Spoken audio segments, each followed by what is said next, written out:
President Biden acknowledging that his Build Back Better bill will need more time. Democratic lawmakers were hoping to pass the social spending monstrosity by Christmas, which now looks to be highly unlikely. In a statement, the president saying, quote, "We will advance this work together over the days and weeks ahead. Leader Schumer and I are determined to see the bill successfully on the floor as early as possible."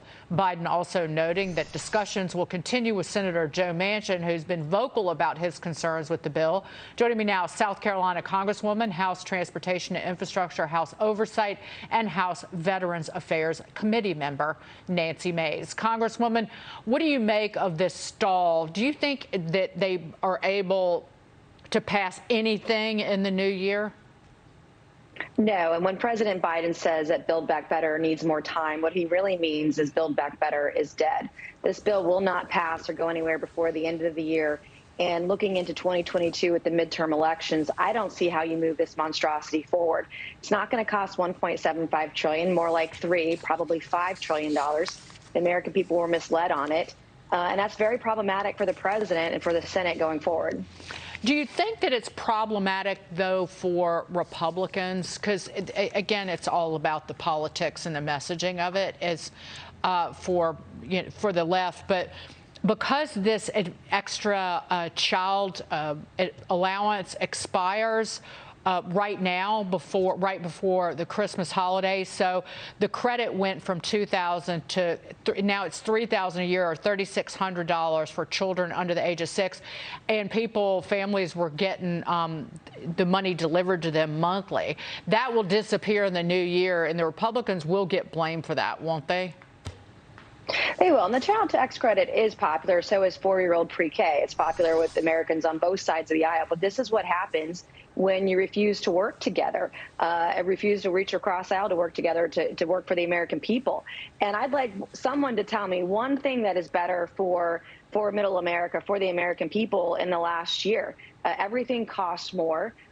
People have great distrust in the government. They distrust the media. They fear vaccine mandates. There's a growing racial divide. These are huge problems that need to be solved, and we can't do that by continuing to have these big bills pushed through without any input from Republicans at all. And I've said this all along, the Democrats really behaved as if they had a mandate, as if this was, and Kim Strassel writes about this in the Journal today, as if Biden was FDR. Well, Biden did not have the huge Democratic majorities that Franklin Delano Roosevelt did. And Mazie Hirono, I mean, she's always great for kind of a idiotic quote. She said yesterday, a 50-50 Senate sucks. One or two people just stop everything. I'm like, well, why did you act like it wasn't a 50-50 Senate all year and tried to push through this, in addition to the $2 trillion spent early this year, the infrastructure bill? Then you were trying to push through a $5 trillion bill when inflation is the highest it's been in 40 years. Right. It's truly shocking, right? Nancy Pelosi had a 3 or 4 person majority for the most part this year. The Senate was 50-50. There was no mandate for this kind of social welfare or social safety net. So now the chatter is that we see is that Democrats are going to pivot to voting rights. This is an issue that Republicans should embrace, because we're not trying to take votes away from Democrats. They want to take voter ID away. They want to take the rights of states. They want to federalize elections. They want to take the constitutional rights of states to determine how to do their elections away from those states. And so it's been one disaster after another, one crisis after another.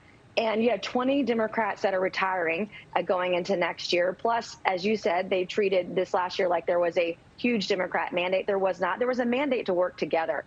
And as a freshman Republican, I worked with Democrats on passing 3 pieces of legislation this past year. I believe it's incumbent upon us, especially during trying times, to do our best to work together. All of us on both sides of the aisle should be doing that right now. Really quickly, Congresswoman, the Senate parliamentarian has ruled that immigration reform, once again, cannot be included in this welfare monstrosity, this bill. This is the 3rd time it's been rejected, and the plan should have shielded immigrants from deportation, provide work authorization for any immigrant who arrived in the U.S. before 2011. Congresswoman, your thoughts on that before we go?